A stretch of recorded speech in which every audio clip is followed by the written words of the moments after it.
Felicia From the Michaels, moment my you hear his princess, voice, you has know been there are entertaining gonna be audiences problems. with a unique Joey style Coco Diaz has of been rocking provocative humor comedy since the stages for 90s, all right? 15 years. With her You've seen him in tongue-in-cheek, films and she's been television, exploring but such his topics real as the patois, as dynamics his of the fond of saying, male-female are the relationships, stories from or his as we call past them here in and the his studio, chaotic dirty views on thoughts, life that will make and this the podcast proliferation a different of the beast. sensual Raw feminist. pain and She's a little passion is how to firecracker really rolled up, and that's why I describe love her, this and that's why Cuban-born, you're going to love New listening. So Jersey tune in, all right? animal. Greetings, all you podcasters out there. You got Beauty and the Beast, Felicia Michaels. Joey Diaz. You're looking beautiful as usual today. Wow, thank you, Joey. Never missing a fucking beat, you know what I'm saying? You are so sweet. People have no idea how beautiful you are in the morning. You're They don't just even the fucking sweetest know. thing ever, aren't you? Yeah, the sweetest thing until I tell them I'm mugging a hooker, and then you want to take me to an exorcism. No, I know. You know what I'm saying? Hope everybody's doing great. We had a great time at the 10-10-10 party. Yes, it was our first Beauty and the Beast live event, and it was awesome. And it was Joey great. taped his comedy CD. That's right. You did a set. You brought some tremendous fucking donuts. I bought Yum Yum Donuts it was catered by Yum Yum Donuts. Where can you go wrong? Oh, and before we forget, how about a shout out to our sponsor, Adam and Eve. Adam and Eve. Little sex toys and .com. whatnot. Yes, we have a sponsor. Yeah, responsible. We'll get to that stuff later. 10-10-10 was amazing. I'd like to thank you for putting your time and effort into it. It made me feel great. It really Oh, did. awesome. I'm so glad you had a great time. By the way, you fucking crushed the stage. You were awesome. Thank you kicked you. some major Thank you. ass. I tried to do something different, with the stories and stuff. And You know, Joey, to me, when I do my act, I kind of do the same thing a lot, and I'll squeeze in a joke or here, two here and there. But man, you had all new material.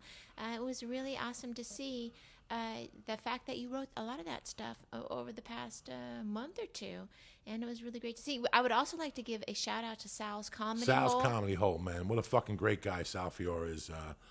He's making a difference here in the LA comedy scene. He's a great guy, Yeah. It's nice to have that when you have all the other clubs and all the fucking competition. It's hard enough to have a fucking club owner it's hard enough what we do to have a club owner that's a cunt, and he's a great guy. Yeah, So, he's a great guy. I really like him. I'm Yeah. sorry I said the word cunt, but That's okay. that's what I think of those Yeah. club owners, some of them, So he's really neat, and it was really great. And I got to tell you something that a lot of people don't know. Before we started the podcast, I got rehooked up with Felicia's friendship about 2 years ago. And for like a year, I would come over once a week. Yeah. And we just bullshit and throw. And I was Completely watching on you. your own volition, which no one. I have did comedy for 15 years, took 8 years off, and now I'm back at it again for about a year and a half. No one has ever showed friendship to me the way you have in comedy, Joey. You literally came over. We're gonna write. Sometimes we get a little lazy and hang out and do stuff, and don't read into that. And and then you're the one that totally prompted this whole podcast thing. And so I was very happy to be there for you on 10-10-10. Thank you. You never know. You're doing comedy 10, 12 years. And if you were a plumber and you were doing it 10 or 12 years, you'd be like a professional in your job.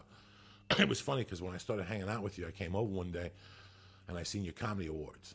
And I know I've seen your resume and all the great things you did. I tried to emulate you a lot. Yes, I'm teaching my little children how to buff them once a week. I'm kidding. And it's so weird how I learned from you a lot at this stage. Like I tried to emulate you with the writing. I see how much attention you put to little things. And that's and I was telling George Perez the other night that you're a real pro. And I've learned from you. You kicked me up a notch. Oh, nice. I was just doing you. amateur shit till I met you. You showed me how to really be a pro. When the idea came up for the podcast, it's so weird that I always knew you were great at what you did. But this podcast has really made me think you're a lot better in my eyes. Because I see you here going back and forth with me, and I see the little things you do and your sensitivity. And just the way you write jokes. A lot of people don't know this, but the executive producer of this show in reality is Felicia. Because Felicia, I come here and talk shit once a week, and I tell my stories, and I go back on Twitter, and I have a good time, and I smoke dope. But Felicia's the one that, makes sure everything is said right on the thing. She makes sure the editing is beautiful. And the podcast, the way you guys have it, sometimes the sound is off, but you understand what we're trying to do. It's happy. We're having a great fucking time here. Yeah, it is a good time. And it's my stories and Felicia's fucking know-how. She knows how to zigzag in and out of there. So in reality, she's the one that puts this podcast together. I'm just a fucking sailor on a boat, So I want to thank you for everything you've done here. Well, your that's very sweet professionalism. of you. And But we all know the audience is here because of you. nobody and I'm has gotten. happy about that. Nobody would be in this in this game for 20 years that they didn't have the experience you had. And I know that sometimes you feel low about yourself. We all do.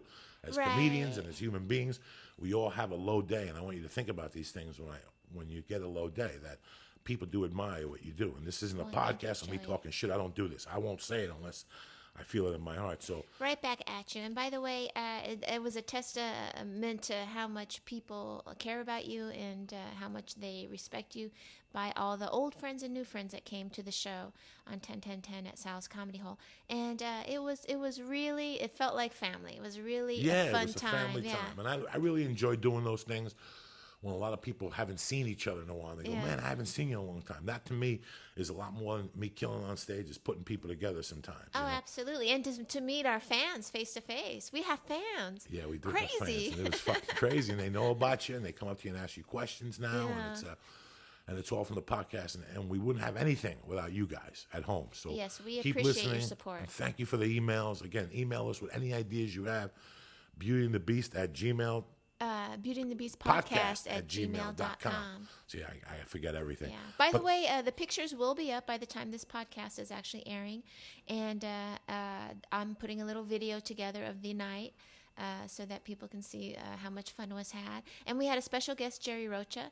I don't know if I'm ever saying, because you always call him Jerry LaRocca. LaRockenstein. I think it's Rocha. Jerry Rocha is a funny guy. He's I met funny-ass years motherfucker. ago in El Paso, and he's a comic book geek. And he's a real nerdy at times, but he's so cool. And it's funny because he picks up wild ass. He pulls some wild ass. Oh, I'm sure. And I always ask him, I go, Jerry, what do? You tell these girls that they're going to come over and look at a Green Lantern comic book, and next thing you know, they're looking at a comic book, next thing you know, they got a dick in their mouth. You know, that's what Jerry does. He shows them a comic book, then he fucks them before they even know what's going on. He don't even switch on his cape. I got a call from my family doctor when I was growing up. Yeah. I had a family doctor. His name was Orlando Del Valle. Okay, and when I was a kid and lived in New York City, he was friends with my real father from Cuba. So whenever I would get sick, I didn't have to go to the doctor's office. He would just make house calls. Okay, and he would come over and he would always take my temperature and all that shit and then say, we got to give you a needle. And as you know, I hate fucking needles. Right. So I'd be sitting there going, let me think about it. And he'd go around and I'd say, give me 5 minutes to think about it. And him, my mom, and whoever else was at the house would go out and have a few drinks, and they'd do a couple lines. This would be in the afternoon, like my family doctor doing bump. And I never knew this at the time. But he'd come back like 5 minutes later, and his jaw would be going. Right. And I pulled my mother aside. Why is his jaw going like that? And she'd say, oh, he's got a nervous condition.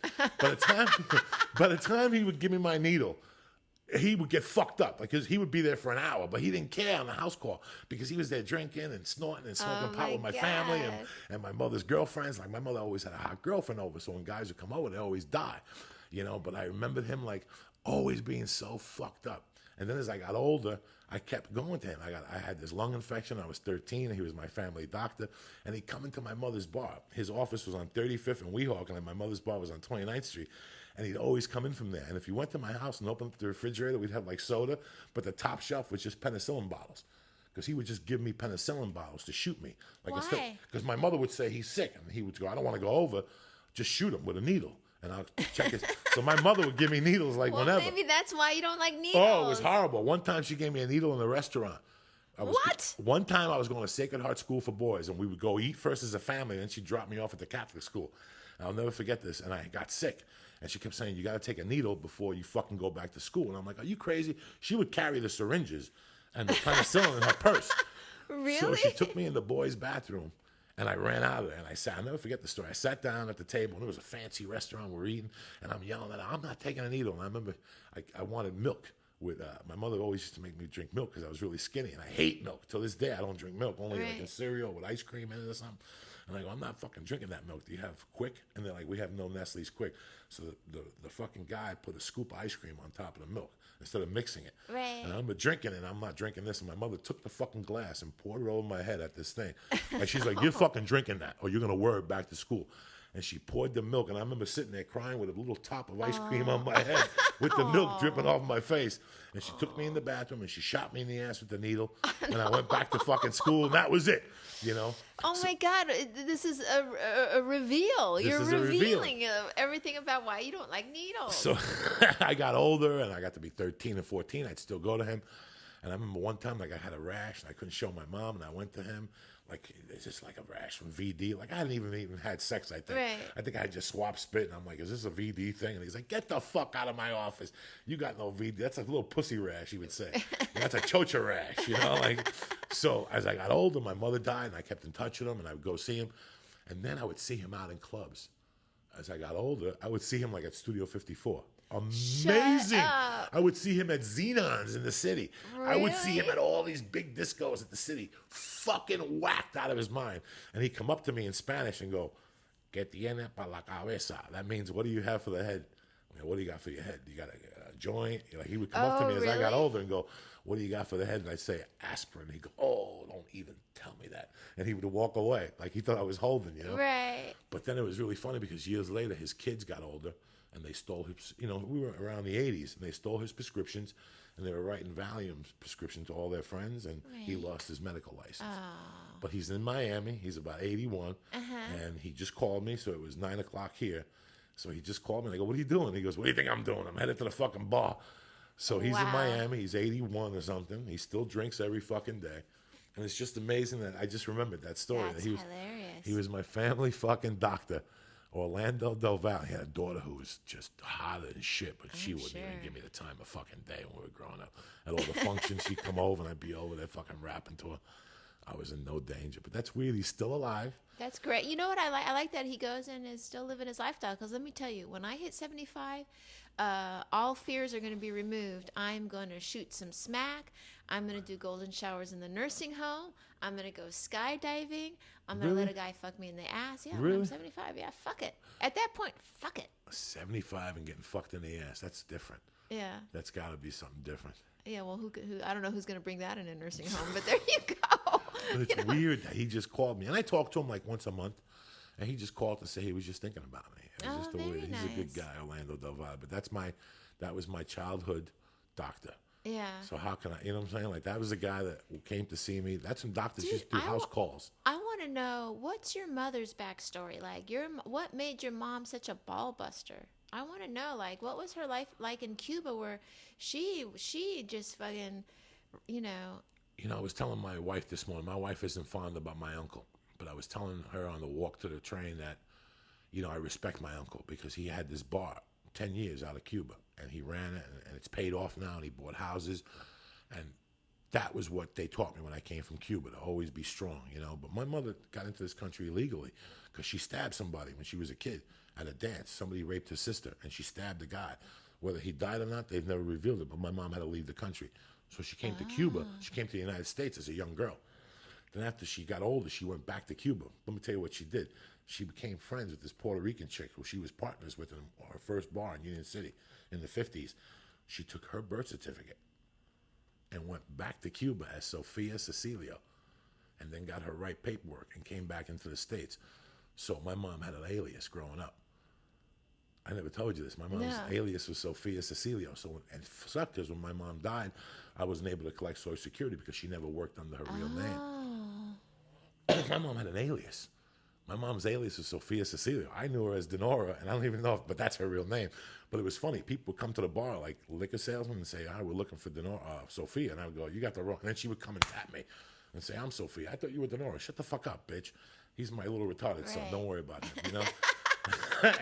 But for years, she had an alias until she died. She always looked, her liquor license was in the alias. Everything she did was in that alias. Yeah. And at the long run, I got fucked.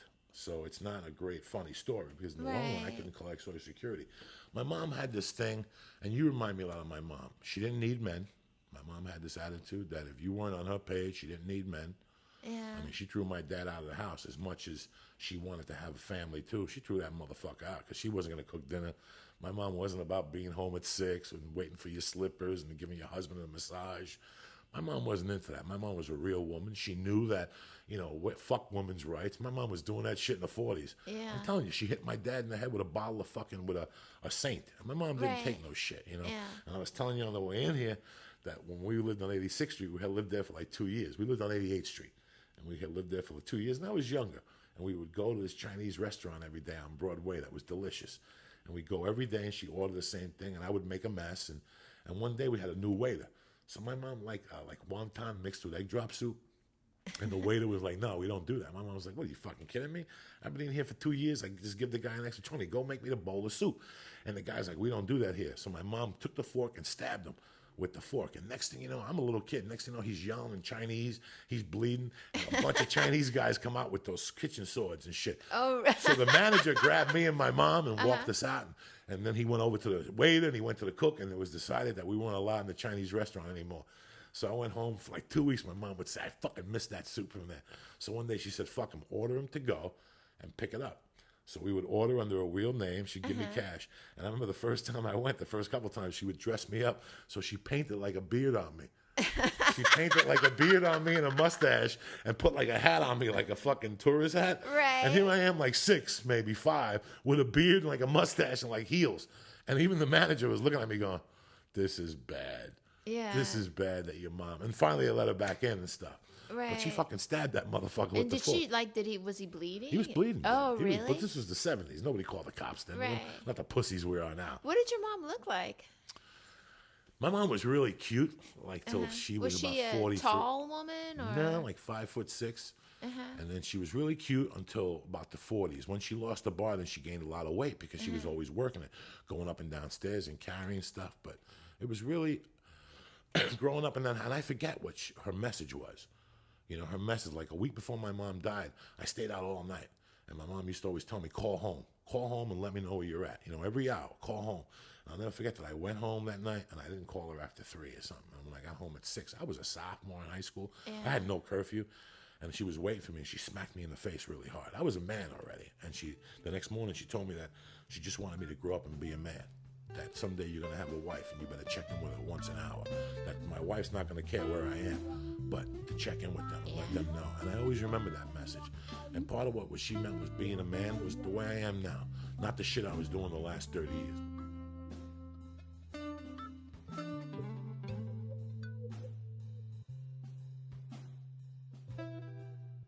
I just wanted us to give a shout out to one of my listeners. He's a great guy. He's my little brother, Clinton. I don't know what your last name is. It's his birthday, and he wanted me to give him a shout out on the 27th of October. And he's my dog. He believes in us, so I want to send him some love from Beauty and the Beast. Did he say how old he was? Nah, but you know what? Just let him do what he do. Stay black, baby. Birthday. I love you, Clinton. I don't know what your last name is. Clinton Lawrence or something like that. I like it. That's a real fucking black name. That's a nice name. Yeah, related to Lawrence Taylor and shit Clinton, like that. do me harder, Clinton. You know what's a bad name to have? Orville. And I'm sorry if you're Orville out there.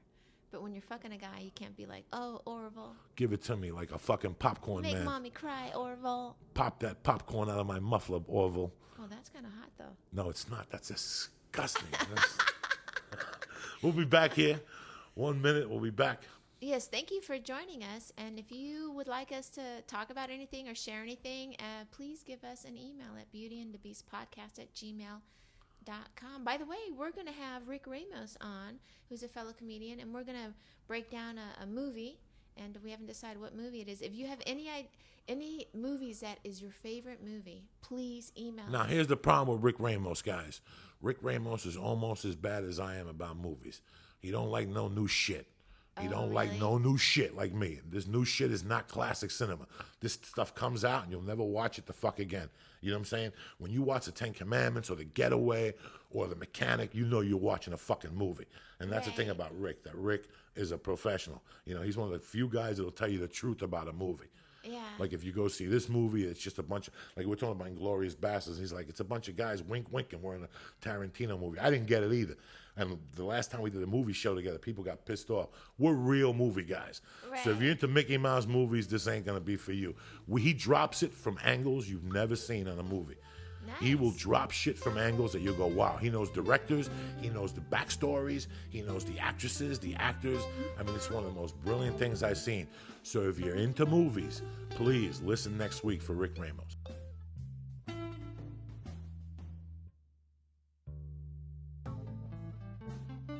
We were just talking outside, and Joey had asked me when we were taking a break, what girls were around when you were doing comedy in the late 80s, and who was mean to you and who was bitchy to you, because you know how women are, and girl comedians especially. But and we started talking about Tamayo Atsuki, and Tamayo was a girl comedian who who was fucking crazy in the best kind of way. You know what I mean?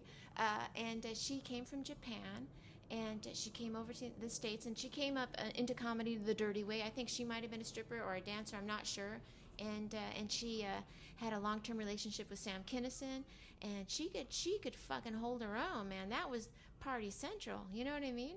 She was really awesome. And I was telling Joey, the great thing about Tamayo is people used to always treat her like she was an idiot. You know what I mean? But here's a woman that came from Japan, you know, at the age of 20 or whatever, and came to the United States and did comedy and could understand the tics of American society in order to make that comedy work. That's a fucking smart woman. You know what I mean? And she was a really rock and roll little chick at the Comedy Store when I first started coming up, you know? That's so fucking weird, because I seen her, like I seen all the pictures of her at the store in La Jolla.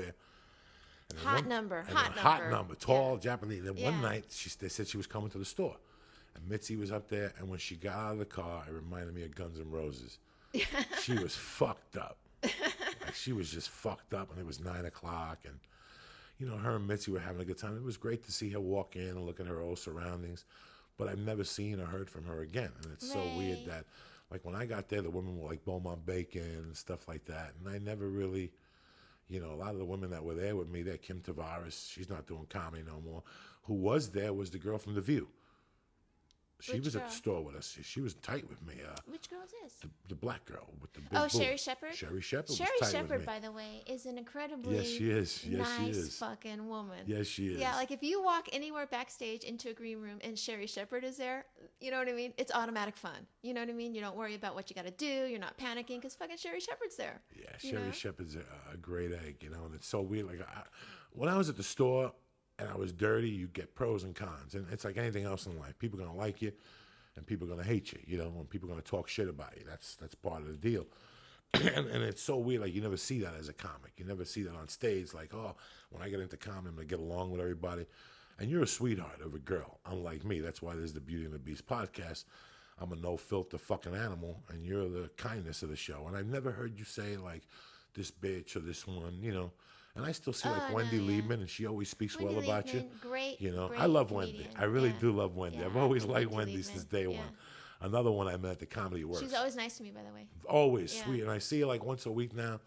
And it's just great when you see comics and they've gotten out of that comic mode. Yeah. Because you have to be in a comic mode. And after you're here a couple of years, it just goes away, that competitive, I'm mad, this and this. And then you become just regular people. You see that it's just a fucking joke-telling contest.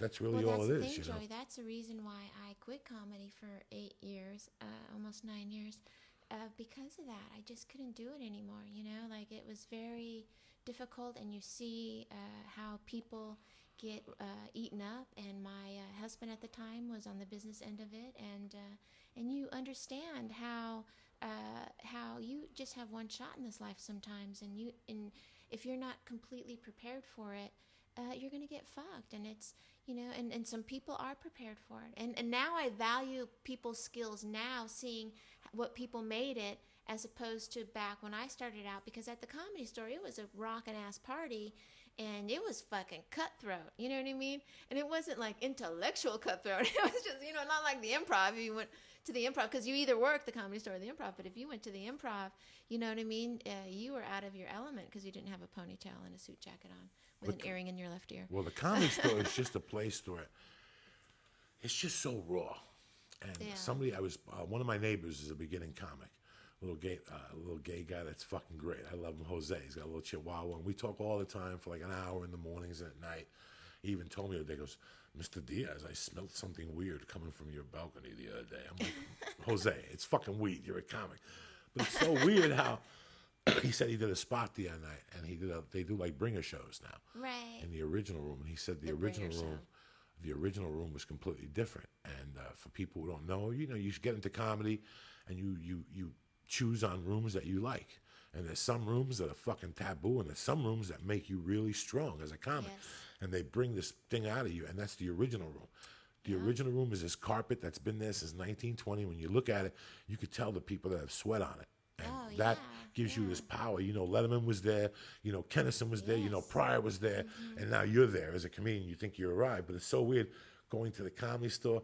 The Comedy Store, when I got there, was still like, somebody mentioned the name to me the other day, T.R. DeGraw or something like that. And he was an open micer when I got to the store, when I became a regular. And he was part of this crew. That was the old store, and they were doormen. Oh, yeah. Like, you get there at 8, and they were drinking fucking... Mark Maron was a doorman. Yeah. Who else was a Jimmy Schubert. Jim A Schubert lot was of guys. a doorman, yeah. And it's so weird how those door guys used to start drinking at 8, and they had their own little world going. But that crew of door guys was the last of the real Mohicans. They were fucking around with heroin up there. Yeah. This is 99. They were still doing heroin. And one of them OD'd behind the back, didn't die, and they all went away after that. But that's the thing about the Comedy Store, Joey, because I was it was a Marine place. A generation before you, because I started comedy right when you started your petty crime career. Right about that, yeah. But it's like every 7 years, half the staff has to leave. You know what I mean? Forced vacation. But the Comedy Store is dark, and it just brings out all your insecurities, and it turns your insecurities into material on stage. Oh, absolutely. And I used to have to follow Paul Mooney at 12:30, and my philosophy was that they've already heard everything. Right. They've already fucking heard everything. The show started at 9. And some people leave by 11, you get a new crew in. Right. But I would just go up there and fucking wing it after Mooney because I got sick of dying after Mooney. Yeah, Mooney's hard to follow. My killers were AJ Jamal and Mooney. Oh, I could not follow those fucking two. Nothing in the world was worse than following those two. And once it sinks into your mind, I would always bomb. Because I would go up there and do material. And then I realized just go up there and talk and be yourself after a strength like that goes up. And you learn all these little things. And I remember I was telling somebody the other day that I had a fat ball in my neck. I don't know if I ever told you about that. In 2007, I would fucking go upstairs at 400 pounds. Right after I did the longest shot, I would go upstairs and I couldn't breathe from the cigarettes and from the 400 pounds. And I had this fat ball that came out of my neck every time I would breathe. Felicia, right out of my collarbone, would just go, weep, wow, like a fucking extra head. And it was getting bigger and bigger. In fact, I was so scared of surgery, I was just going to let it get big and put a hat on it with glasses and go out there and kill my little lovely hump. You know what I'm saying? I was going to go out there and rock it with this fucking hump. I mean, this hump was horrible. And you wouldn't see it in the daytime. And then when my heart started bumping, the fucking lump would come out of my neck. So I went to the doctor. It wasn't cancerous. It's like that movie, that English movie. Yeah, it was a fucking fat ball in your neck. So I had this fat ball in my fucking neck. This is a very weird story. And I'm very superstitious. I believe that if you can't hang out... As someone with a fat ball in their neck, should be. Well, I believe that you shouldn't hang out with 3 people on a corner. Like, I was raised not to do something with 3 people. With that fat ball, you had one other person. Oh, please. So I had somebody to testify. I just had this bad feeling about, like, little things. And it was the time at the store where I had gotten to the store in 99. So it's 2007, and I had just popped a few movies. And I could tell them whenever I got to the store, people would say, hey, how you doing? But as you made that turn, people would say, that fat fuck. You know, he's going to go in there. I just had that feeling. The store was to that point. Oh, please. They said stuff about everyone. I was a girl. I had a reputation that I fucked a lot of guys. And by the way, I wasn't really fucking that many guys. You know what I mean? Like, and that I would go out with someone for 6 months and then break their heart. And I was like, and people told me that. I was like, what? You know? And that I fucked a lot of comics. Well, you are a fucking heartbreaker. You well, know what I'm saying? Really whether it's one day, it's 6 months. And they were weird choices. And no one's name that I would ever fucking mention. No, they always are weird choices. I just had to taste it. You know what I mean? I tasted it and then ran away. And it's so weird that after they did the surgery at Cedars-Sinai, I was sitting in the recovery room, and the doctor came down. This is the weirdest story ever. And he brought the jar with the fat ball. And he said that they had that you could say goodbye to it. So I could say goodbye to it or whatever to see it. And when I looked at it, the first thing that came to my mind was the Comedy Store. Really? Like, that was the sponge. Like, I had just... And I remember looking at the fat ball, and it was just this ball, this white ball that was yellow with Coke cut. And there were comedians' names and written all over cheeseburgers and all this shit of years that was in there. But when I looked at it, I was like, that was the poison from the Comedy Store. And I remember never going in there. And the last time I did go in there was the beginning of the Jeff Valdez fight when I went off on him with Marilyn's weight. And I knew right there that ball was it. That was my time not to go there no more. No. And I had seen a lot of comics that would come back and visit. Alan Stevens. I was there when, what's the chubby guy that died? That used to hang out with Andy Garcia. Oh, Freddie Asparagus came back. He had lost like 80 pounds, and he came back. Asparagus. I would never trust Freddie Asparagus with anything. And he was telling us stories, and it was just a different time there. But as a comic, you just look at it for what it is. It was my home. Till this day, the Comedy Store is my home. I don't go there no more. I have no use for it. Let me tell you, when I got in at the Comedy Store, I was stripping down at the airport, and I had come to LA to do comedy, and I couldn't get in because I wasn't 21, and I was doing sets here and there and not very much, but all I was doing is stripping. And then one night I was like, fuck it, and I went down to the Comedy Store, and on a Monday night when you do that big fucking audition and it's packed, and you got 3 minutes for Mitzi to say yes or no, and it was a cool experience. The Comedy Store saved my life, saved my fucking life. Well, she made me a regular. I got here January 29th, and I was a regular by February 18th. Yeah. I was a regular. She made me a regular, and she loved me. And I got to tell you, she believed in me. But just one day I went in there, and I seen behind the curtain. And once you look behind the curtain there, it gets ugly. It's a black place. It's a dark fucking place, you know? So a lot of people don't understand that. And it's fun to visit. Yeah, not for me. I won't even visit. Oh, I'm saying if you're an audience member, it's fun to visit. You just want to fucking peek into the bowels of comedy. It's the bowels of comedy. It really is. There are great acts at the Comedy Store, and so many people came up through the Comedy Store. You know what I mean? Listen, the Comedy Store was the Marines of comedy. The Laugh Factory is the ha-ha, he-he of comedy, and the Improv is the ha-ha, he-he of comedy. When you're in a bind to get somebody to laugh at your fucking project or you want some real laughter, they're at the Comedy Store. Yeah. Because Mitzi Shore would train you that way. I don't know what it is now, but I know then the reason why I could work in front of a camera, I could do anything, is because of the confidence I picked up at that fucking Comedy Store. There's two places where you pick confidence up at. The Comedy Store and Buffalo, New York. If you work Buffalo, New York, North Tonawanda in the fucking house, if you work Buffalo, New York, and you got to do halftime of a Sabre game, that's when you become a comic, bitch. When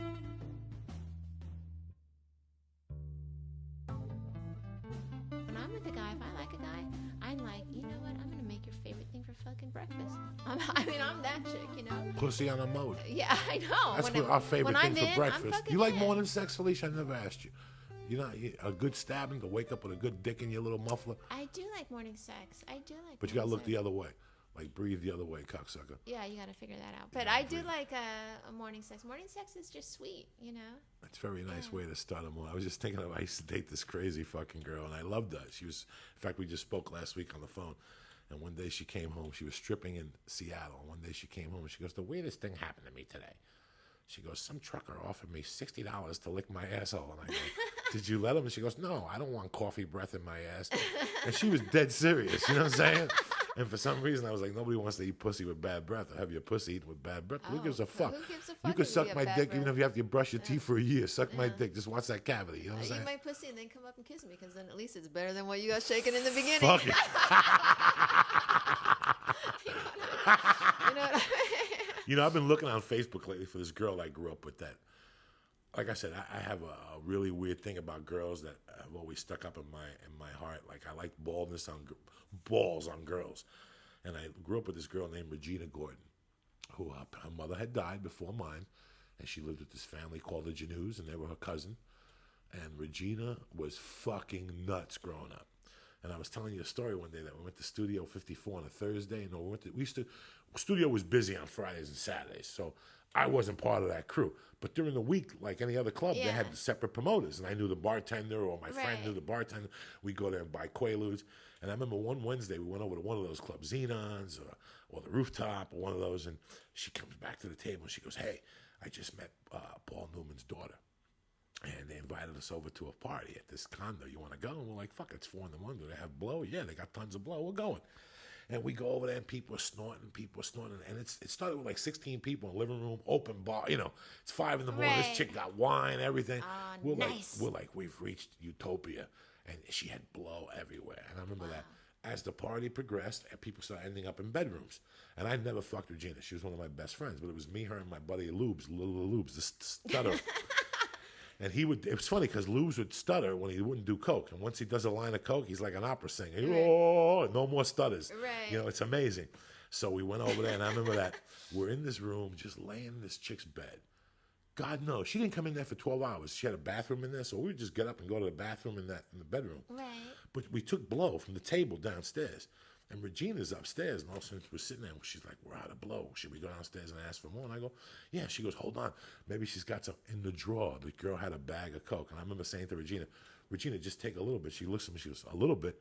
I'm taking it all. A little bit. And I'll never forget how that stuck up in my mind. I'm like, what? And we did it, and then the girl got my buddy got his car towed. Regina went to the girl Newman's daughter, and said, hey, my buddy's car got towed. We have no money. And the girl goes, no worry, put it on my Amex. Got the car towed for, I mean, it was amazing, but that was one of her many. I seen Regina do a lot of shit that I used to sit there as a guy, and as hot as she was, I would say I would never want to be with this chick. But till this day, her balls have always inspired me. Like, I've always, guys are supposed to have balls. So when a guy throws somebody through a glass window, I expect that. But when a woman, I'm not talking about a woman should beat up a guy. That's not balls to me. It's a certain thing, what you did. Instead of you sitting there going, I got to wait till I'm 21, you went down to the store and took what was yours. Right. You know, I always admired that in women. And I think that, you know, part of the show, you've always said, be optimistic. And I've always listened to that. And when I'm during the week, I have hang-ups like everybody else. I have things, I didn't get this part in the movie. I didn't go out for this audition. And all I say to myself is be optimistic. And I wonder if you got that from your mom being in a wheelchair or just what you have gotten from life over the years. Right. You know? I don't think I got my sense of optimism from my mother. I didn't. You know, I got my sense of humor from my mother. I got my ability to be emphatic with people from all walks in life, you know, from my mother. But my mother had a lot going on, and I don't judge my mother. I mean, I had this story that I had told about. I went when I was 16 to go see Santana. My mother was out of the house for a whole year of my life, and I was left to run the streets at the age of 15. And thankfully that we lived in a small town because the damage was pretty minimal, and we didn't have a car, so I couldn't drive to the big city 20 miles away and wreak havoc until I was 18. I could give a good blowjob, but so I could get a ride. You know what I mean? So, but you have to be optimistic because here's the thing. It's like, what else are you going to do? You're going to be negative? Because then you're wasting your life being negative.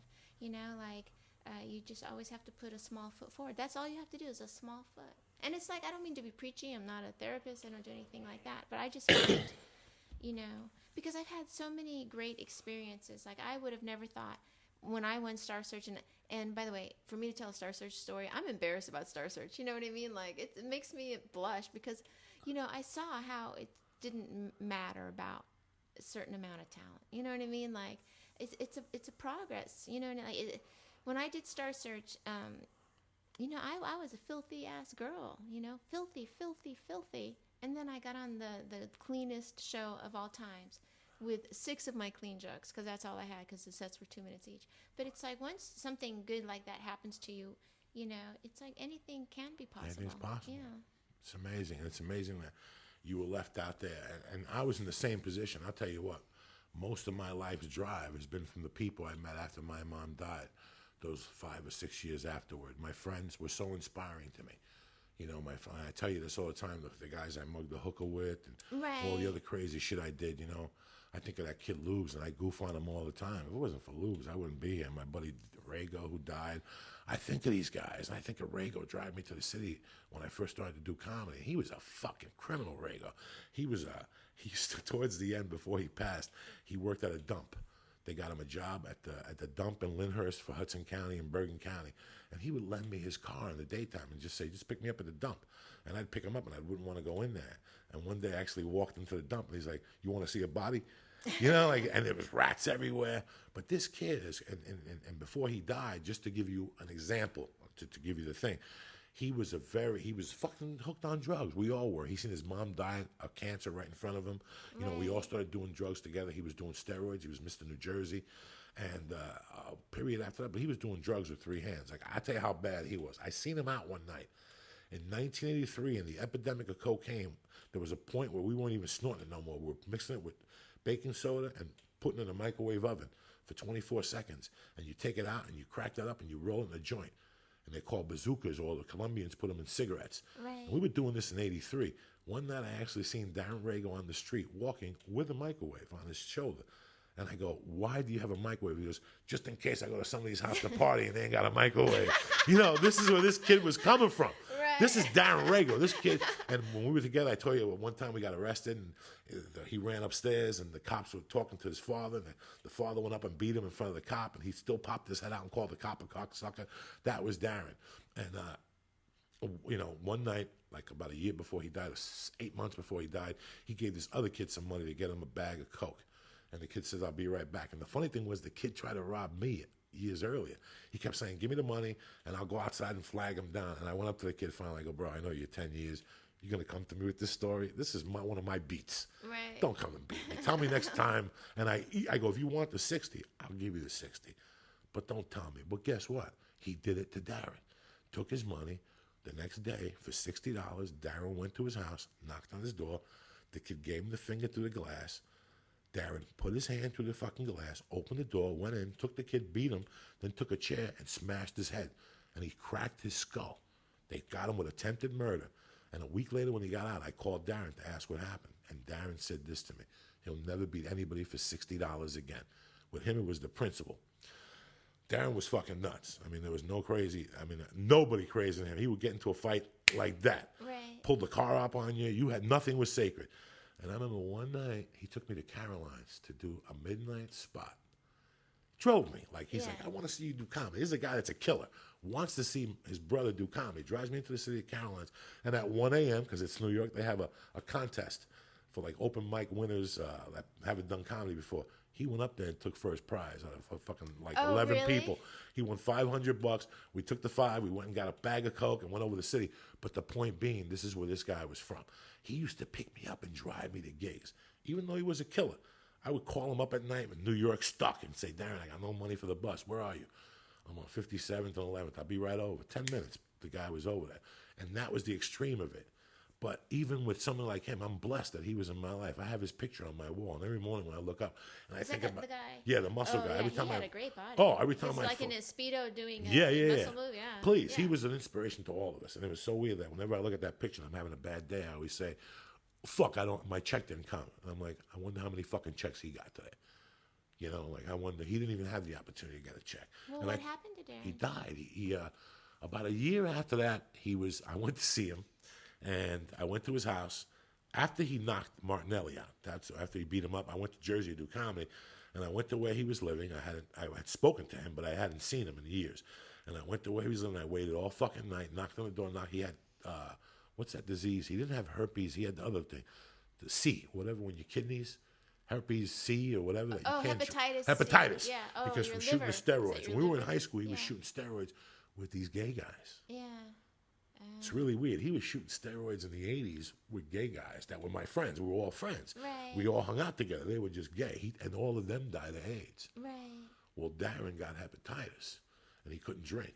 All he could do was do drugs. And I went, and I rang his doorbell at 8, and he came down and went to breakfast. And at breakfast, he told me he was bodyguarding a Japanese guy that would come over once a week from Japan to party in New York. And he had the system down. He's like, I pick him up at 8.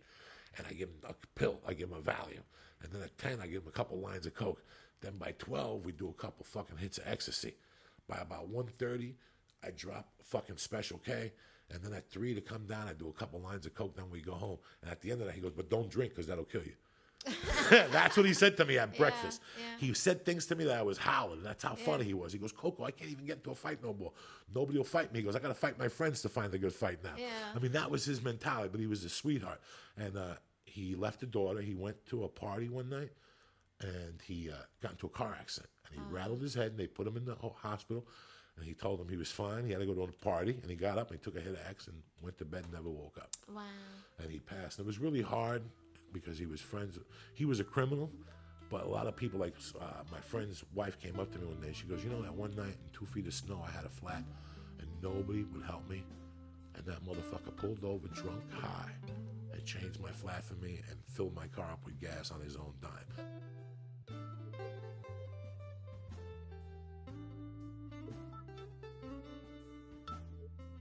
That's what Darren was. Darren was a fucking he was something.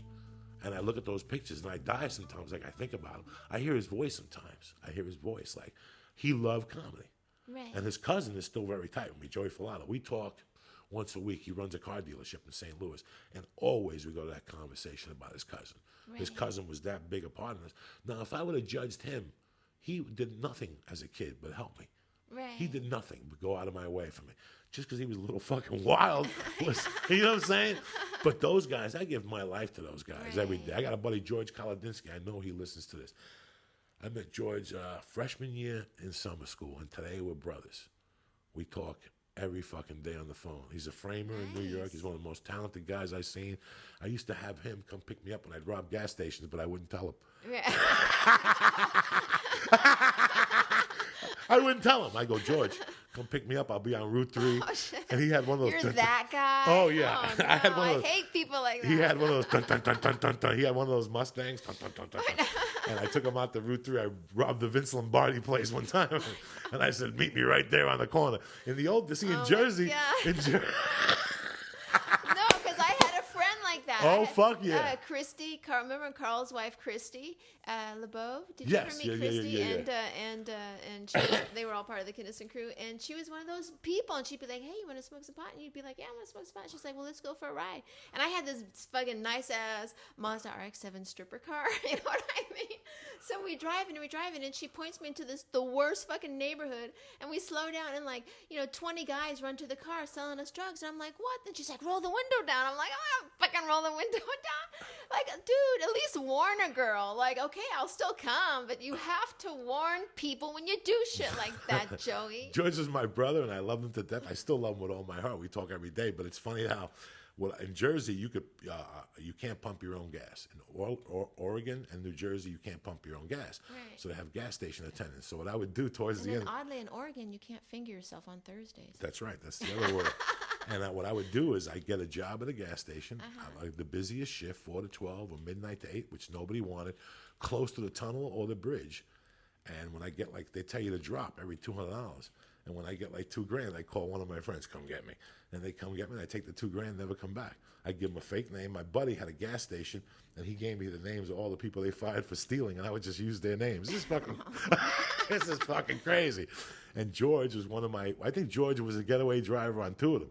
And after the first one, he's like, bro, I'm not picking them the middle of the high. Nah. I like this job. And he would come, go, step on it. And what the fuck? I thought you weren't. Nah, I had to rob this one. But one of the best things I ever did to That's terrible. George got in the late 90s. George had a girlfriend that was dating a guitar player from Jefferson Airplane. And she was a cute little number. And George and her hooked up. And her part of their little freak was, to blast a little H once in a while.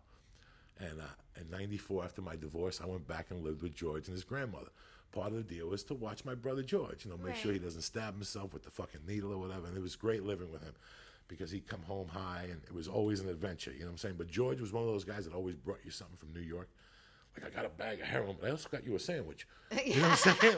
Like, he's such a sweetheart. Right. George, to this day, his sweetness overpowers me. So one time, me and him are in the bedroom because we had to share a bedroom. He was on the couch, and I'm in the bed, and I'm listening to this woman barbecuing the yard, right? She's barbecuing with this other woman. I'm like, and I had $18, Felicia. I'm like, I wonder if that bitch left that purse upstairs, right? This is George's girlfriend? This is a lady who lived in George's building on the second floor. Oh, yeah. No, you did not. So George is all fucked up on H. It was the afternoon.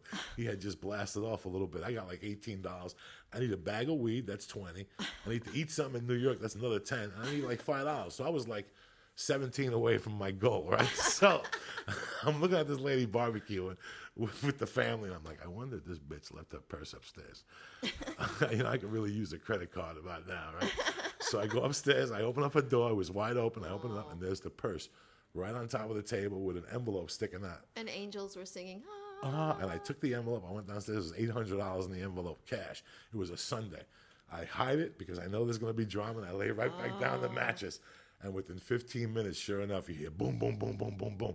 And she's like, where's your godson? He robbed my house. So she blamed George because the whole building knew that George is a little fucked up. Right. So they're like, George did it. I know he did it. My money was missing. And I'm in the bed laying there like, no. And I'm like, I'm going to split it with George eventually, but I can't tell George because then he's lying if he says he doesn't know. You know what I'm saying? Right. So next thing the lady calls the cops. So now the cops are there with George and the women, and they're yelling at George, and George's like all fucked up. He's like, I didn't take it. I'm telling you. I don't know what you're talking about. They didn't arrest him or nothing. They didn't? Nah. She had no proof. What's she Right. going to say?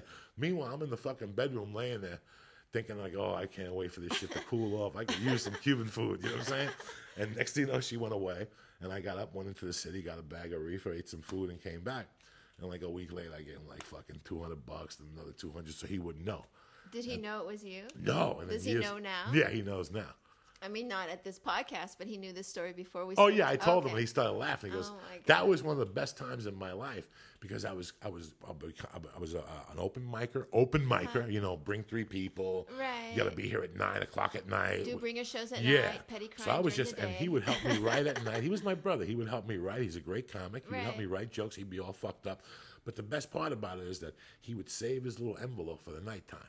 So we lived with his grandmother, who's a character too. She's like 90-something now.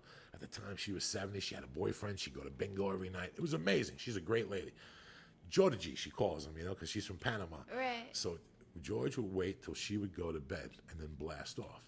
So he'd hide everything in the bathroom, all ready, the rig, everything. And then they had this big thing like this, like a weapon made of copper, like a shield. Right. Because his mother's very artsy. Oh, a shield hanging on the wall. Yeah, hanging on the right. wall, which works as a gong. It works as a what? A gong. You know, like Oh, if a you hit it, it gong. go zzz, Right. like a gong. Yeah, because if you have a shield, it should be Yeah. dual purpose. So I would wait for Grandma to go to bed. Sometimes I'd wait for her to go to bed, and I'd take a spitball shooter, and I'd shoot spitballs at Grandma. She had cats. That's why I fell in love with cats. Right. She had cats on the bed, and then I would shoot spitballs at her to get her to get up. Without Georgie would be in the bathroom shooting heroin, so I would shoot spitballs at her. And then the cats would leave because they'd hear the noise. Right. But then, and then she would look up. She'd look at the bed. They have all these white spots, and she'd see. And she'd look up at the ceiling to think that the ceiling was falling. And then she'd get up and run out and say, "What's going on?" And all of a sudden she'd go, "Where's fucking George?" And I go, "George's in the bathroom." And she'd run to the bathroom and knock on the door. "Georgie, I know what you're doing there." And George would have to take the syringe out. It was classic. And other nights she would go to bed, and I would just wait for George to go in the bathroom, and I would get up and throw a shoe at the gong, and it would rung, and then she'd come out with it. "What the fuck was that?" And then she'd look at me and go, "Where's George?" "He's in the bathroom, Graham." She knew exactly. She'd beat to the bathroom and, "George, I know what you're doing." And he'd be in there. He'd come out all fucking nodding. And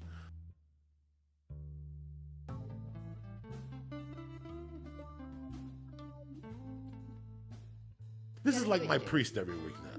The only thing that's going to get these people at home going after you follow a hooker joke, Yeah. after you told somebody about mugging a hooker and all my other stories, is to unveil the rest of it. Yeah. I'm not going to hold back now. No, Felicia. absolutely not. No way. I'm not going to hold back No now at way. all, you know. He lived No in a way. great building, and the girl on the 3rd floor had the biggest fucking tits ever. I remember one night I got coked up and went up there like, "Show me them fucking titties." Yep, you're not holding And the anything boyfriend back. came to the door, and he's like, "You got to go now. Oh, really? You got to call Oh, the police." really? I'm like, "I'll leave, but let me show you those titties." And shit. Joey, it's amazing that you're just sitting here. Can you believe that I shit? know, that's crazy. Wow. It was a long fucking time ago, but that's what makes us today. Absolutely. We'll be right back.